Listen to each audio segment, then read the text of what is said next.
Eu só queria te contar que vale a pena conhecer o cooperativismo financeiro. E quanto mais gente fizer parte, maior será a transformação.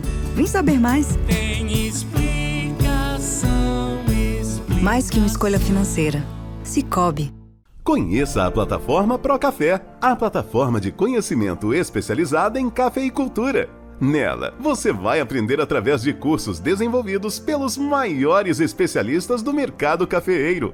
E para você que acompanha o podcast da Fundação Procafé, tem descontos exclusivos que são válidos para as próximas 24 horas. Acesse plataformaprocafé.com.br e saiba mais.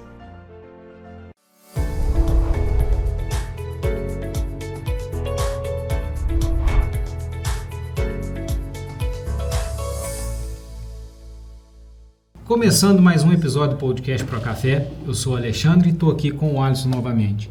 Alisson, nós já falamos dos nutrientes de forma geral e hoje, agora deixamos por último a parte de nitrogênio e de potássio. Sim. Né? Então, para a gente começar a falar de nitrogênio, explica para o pessoal um pouquinho da dinâmica do nitrogênio. Sim, o nitrogênio é o nutriente, sem sombra de dúvidas, de dinâmica mais complexa. A dinâmica do nitrogênio é extremamente complexa. Nós temos nitrogênio orgânico, nós temos nitrogênio volátil, vem nitrogênio de chuva, nitrogênio imobilizando, nitrogênio mineralizando, ou seja, é um ciclo extremamente complexo. Que, na grande verdade, o que é importante o produtor saber? Que a grande maioria do nitrogênio do solo ele está na forma orgânica. Mais de 90% do nitrogênio do solo ele está na forma orgânica.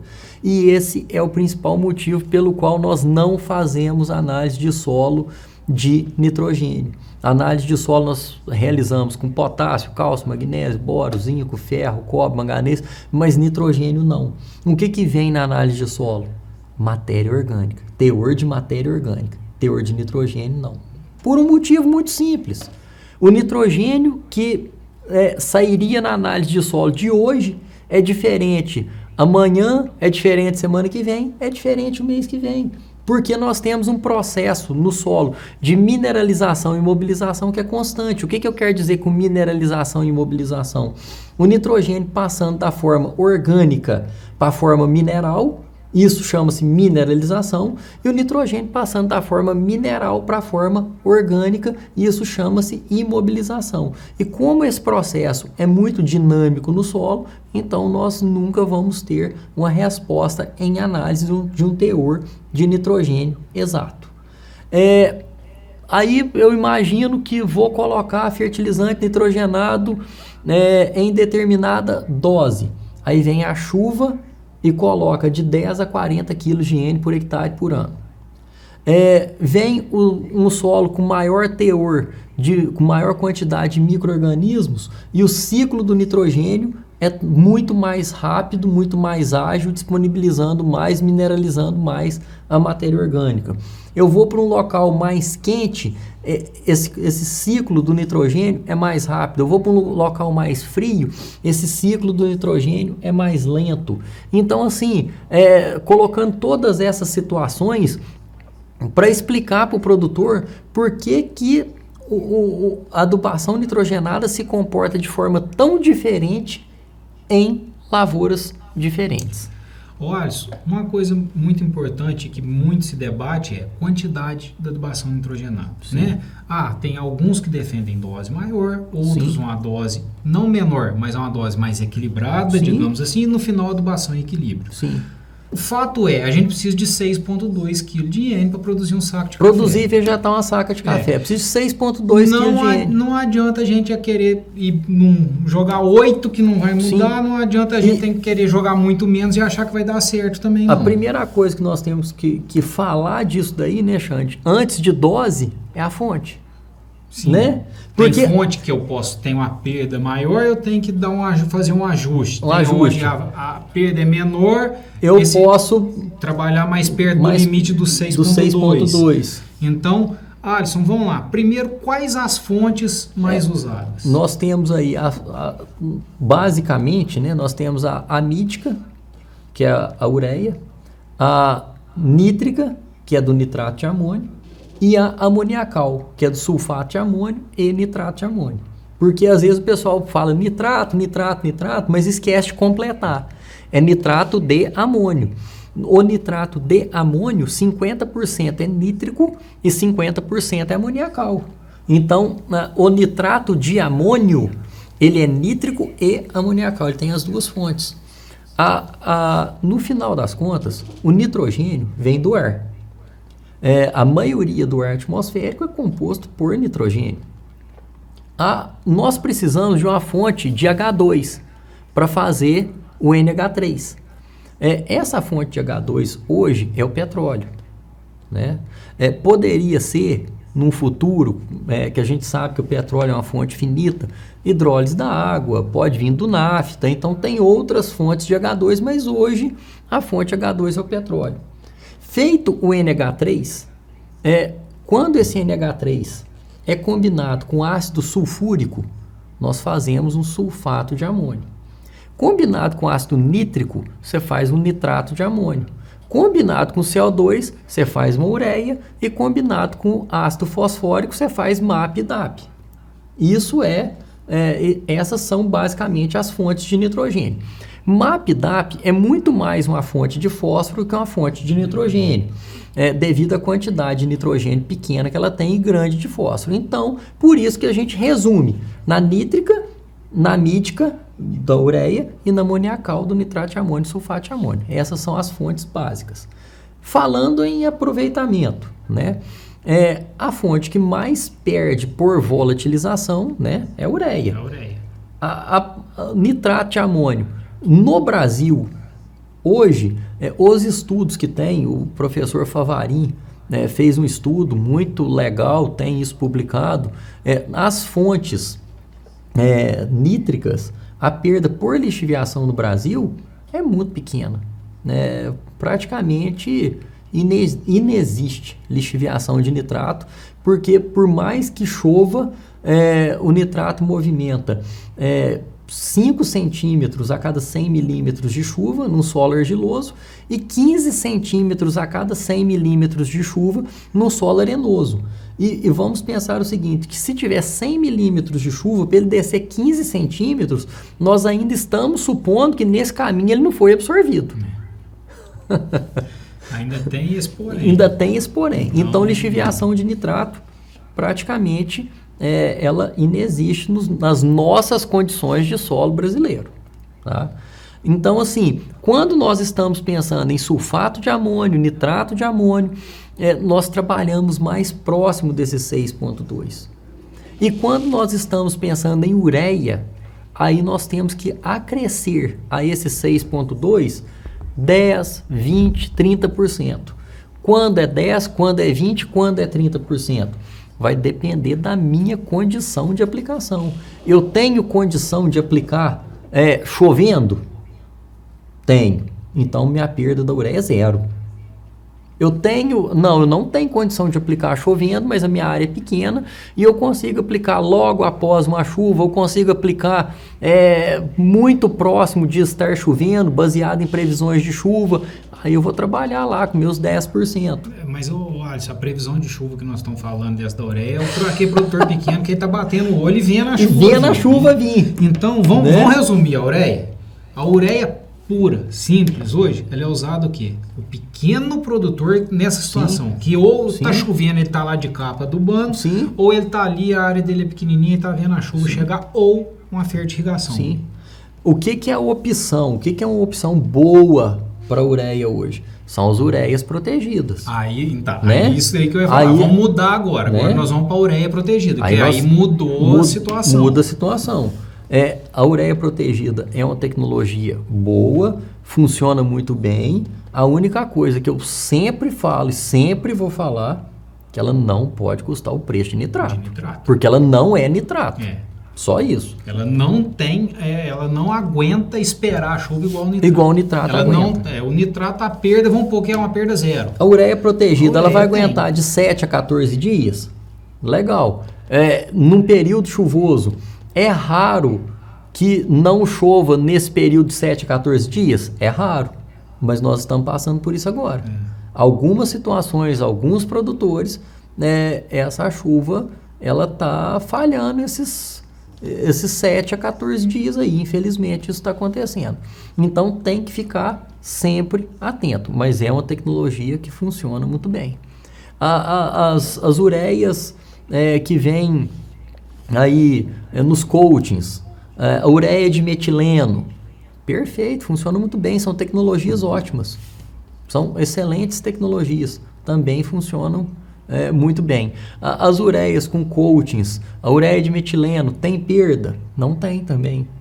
Aí essas sim vão se comportar da mesma forma que o nitrato. Seja qualquer fonte de fertilizante nitrogenado, seja de uma ureia para um sulfato de amônio, de um sulfato de amônio para um nitrato, do nitrato para uma ureia, do nitrato para uma ureia em coating, uma ureia de metileno, tudo, gente, sempre avaliar custo.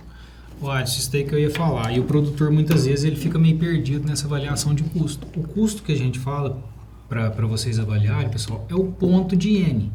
Como que você vai calcular o ponto de N? Quanto custa a tonelada de ureia? Sim. Custa X. Então tá bom. Quantos por cento ela tem? 46%?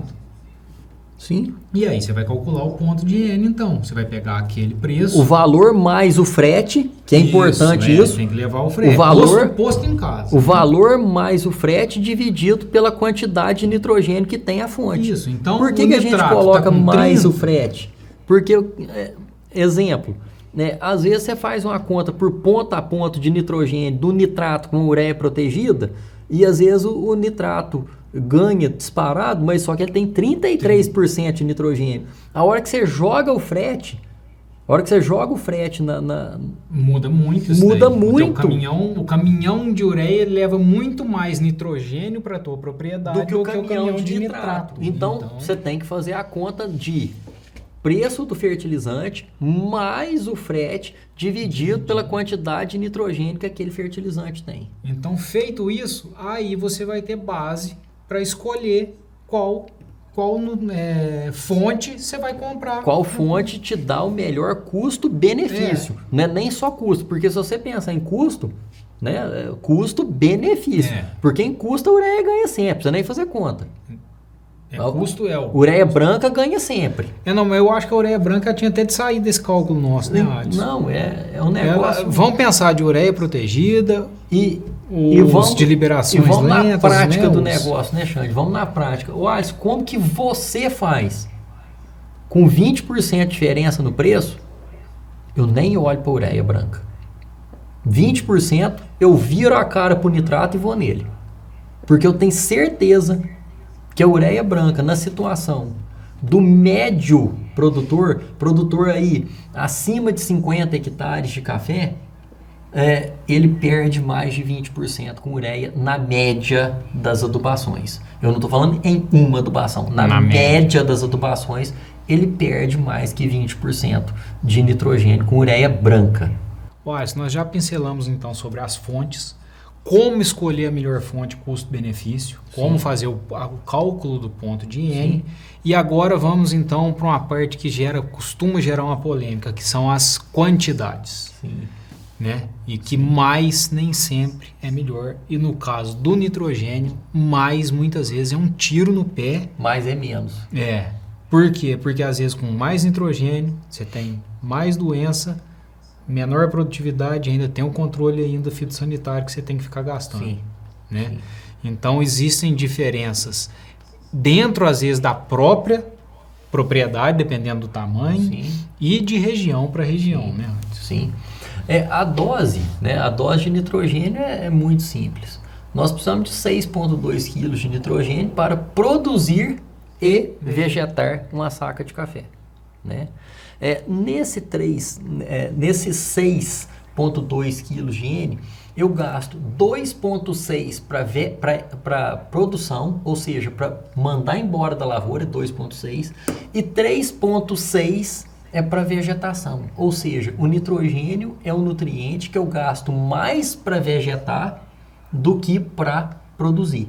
Produção 2,6, vegetação 3,6. E a gente tem sempre que lembrar que a vegetação, ela cicla dentro da própria lavoura.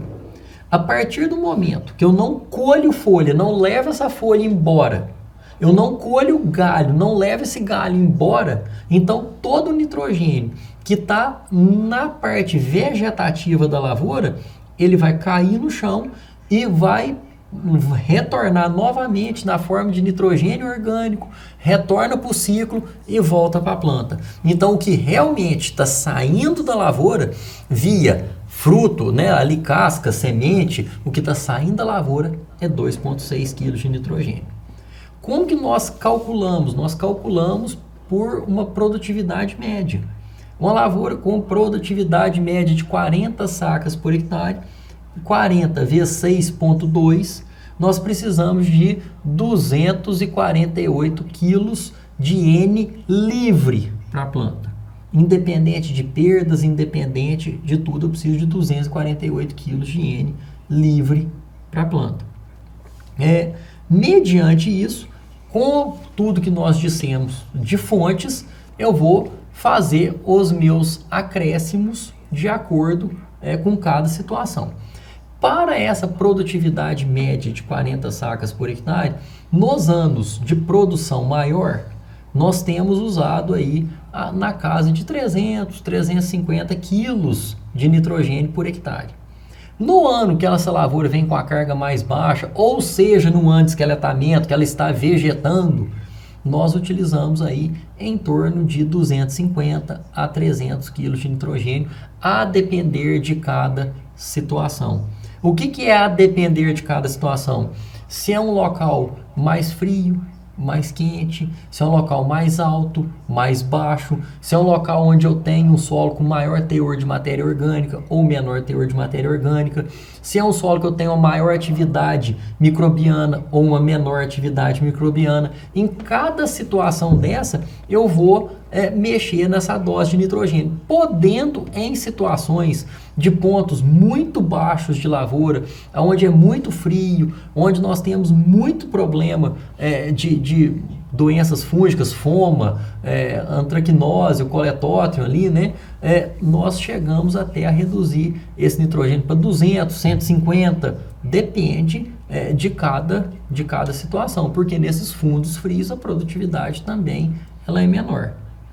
Olha, um ponto muito importante é que a gente fala sempre o seguinte: o nitrogênio, a gente falou lá atrás, ele precisa do magnésio. Sim. Então, às vezes, a pessoa fica desorientada e quer aumentar o nitrogênio, E ele não tem magnésio para fazer a molécula de clorofila. Por que eu estou perguntando isso para você, Alisson? Até para você pincelar de novo a parte do magnésio, é só para o pessoal entender que quando a gente fala de nutrição de planta, nada anda sozinho, nenhum nutriente anda sozinho. Não. E aí a nutrição ela vai ter relação com a parte fitossanitária. Sim. Né? Sim. Vai ter lá com a sua correção. Um negócio importantíssimo.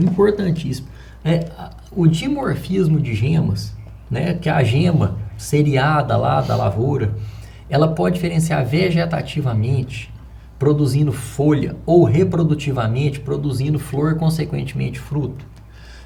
Essa diferenciação, ela obedece a alguns estímulos. Quais estímulos? Estímulos ambientais, hormonais e nutricionais. Ou seja, se eu tiver um estímulo ambiental que favoreça a planta, chuva demais, água demais, irrigação demais, essa planta vai diferenciar vegetativamente, porque ela não estressa, ela não tem motivo de perpetuar a sua espécie. A natureza é sábia. Então, se o estímulo ambiental for maravilhoso, a planta não produz. Ela vai vegetar, porque está tudo ótimo. Beleza, vamos lá. O estímulo hormonal. Se começar a errar em hormônio, aplicar o hormônio errado na hora errada, ela vai diferenciar vegetativamente e não reprodutivamente. E outro estímulo é o estímulo nutricional, que esse nós podemos interagir assim perfeitamente todo ano nos nossos planos de adubação. E o estímulo de excesso de adubação nitrogenada, essa gema diferencia vegetativamente. E aí o que acontece? Aquelas lavouras verdes, bonita, enfolhada, mais aquele bolo de folha sem café. Mas aí é o que eu falo, pessoal, o que você manda para a cooperativa, o que você manda para o armazém? É folha ou é café? É café.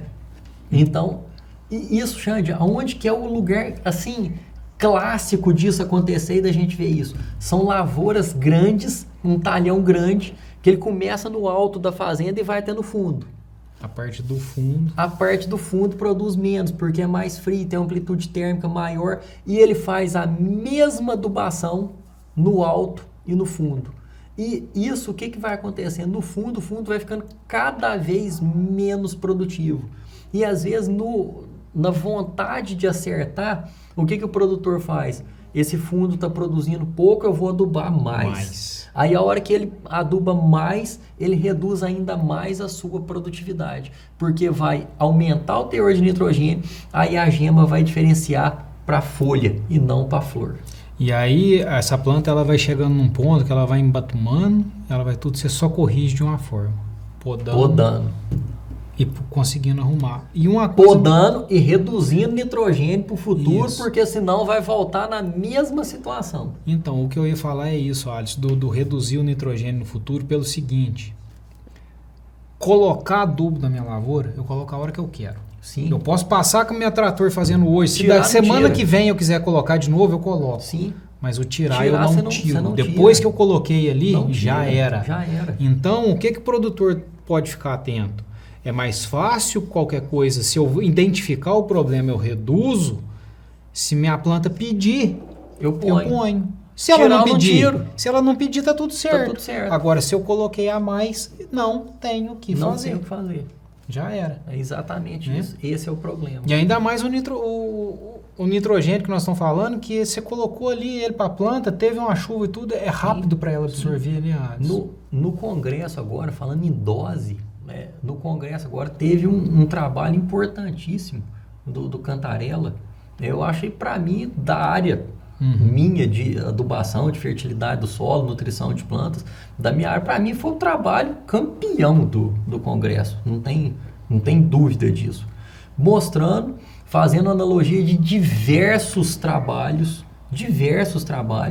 Está lá no congresso, nos anais do congresso desse ano, 46º Congresso Brasileiro de Pesquisas Cafeeiras. Quem quiser é só procurar, está lá o trabalho, mostrando que não tem motivo de passar da dose de 300 kg de nitrogênio. Na média de inúmeros trabalhos, a dose econômica que tem pouca resposta a partir de 300 kg de nitrogênio por hectare por ano para as lavouras cafeeiras. E às vezes a gente vê que isso dá um certo pânico em alguns cafeicultores que estão acostumados a trabalhar com doses muito mais altas. 400, 450, 500 quilos de nitrogênio. E aí ele aplica essa dose de nitrogênio e começa a acontecer um tanto de problema, começa a dar foma, começa a dar bactéria, começa a ter aquele tanto de problema, aumenta a lagarta, aumenta bicho mineiro, começa a ter aquele tanto de problema e o cafeicultor começa a fazer aquele monte de controle que, se ele estivesse trabalhando com adubação nitrogenada equilibrada, ele não precisaria estar fazendo nada daquilo. E assim, para tirar esse medo do cafeicultor, vamos fazer uma analogia com outra cultura? Vamos fazer uma analogia com milho? Você usa uma quantidade muito menor de nitrogênio no milho para produzir uma quantidade de massa muito maior com a produtividade muito maior. O que você vai usar? O que é a produtividade de milho? 150, 200 sacos por hectare de milho. O que é a massa produzida pelo milho? O milho produz de massa, vamos pegar só massa verde fora o grão, que ele vai produzir aí 40, 50 toneladas de massa. Tira o grão fora, então vai produzir aí 20, 30 toneladas de massa, mais 150, 200 sacos de milho por hectare, usando menos adubo que a gente usa na lavoura de café. E nós estamos falando de uma cultura que você vai colocar uma semente, ela vai ter que ter todo esse desenvolvimento em um ciclo curto. 110, 120 dias, né? Para desenvolver tudo isso daí. Então, assim, produtor, perca o medo. Não tem perigo. E tem medo, né, Alisson? E tem medo. Nossa, dá pânico. O produtor fica desorientado quando você fala em reduzir nitrogênio. Sim, e assim, nessa situação que nós estamos hoje, não vou falar de preço ruim, o preço está alto, mas a produtividade está muito baixa e o custo de produção muito alto. Então, Isso daí, às vezes, é a diferença entre o produtor ganhar ou perder dinheiro. Exatamente. E ainda mais que se a gente for pensar, quando a gente fala em adubação, ela representa um percentual do custo muito alto. Muito alto. É muito alto. É diferente da hora que a gente fala, faz uma foliar a mais, um controle fitossanitário a mais. Isso não vale nada, isso não custa nada. Que não custa nada e você pode ter uma perda muito grande se você não fizer. Sim. Agora, a adubação, não, nós estamos falando de algo que vem que é significativo no custo de produção. É muito significativo. Com certeza. Então, nada melhor do que ser racional na hora de usar esse adubo. Não tem dúvida. Não tem dúvida. Mais alguma coisa? Não, eu acho que o recado é esse, né? O produtor tomar cuidado com altas doses. Não tem ninguém aqui falando para economizar no necessário. Nunca. Economizar no necessário é sempre um tiro no pé. Economizar no que realmente tem é exagero. Então, exagero nunca. Mas o que precisar, sempre. Pessoal, é isso que a gente tinha para passar para vocês. Espero que vocês consigam aproveitar muito isso que foi, na verdade, não foi um podcast hoje, foi uma aula sobre adubação nitrogenada que o Alisson trouxe aqui para a gente. Então fiquem atentos, cuidado com o excesso, procure sempre o equilíbrio, porque é o equilíbrio que vai te trazer produtividade e lucratividade, que é o que te mantém dentro da atividade cafeeira. Pessoal, um abraço, até a semana que vem. Até a próxima, pessoal. Conheça a plataforma Procafé, a plataforma de conhecimento especializada em cafeicultura. Nela, você vai aprender através de cursos desenvolvidos pelos maiores especialistas do mercado cafeeiro. E para você que acompanha o podcast da Fundação Procafé, tem descontos exclusivos que são válidos para as próximas 24 horas. Acesse plataformaprocafé.com.br e saiba mais.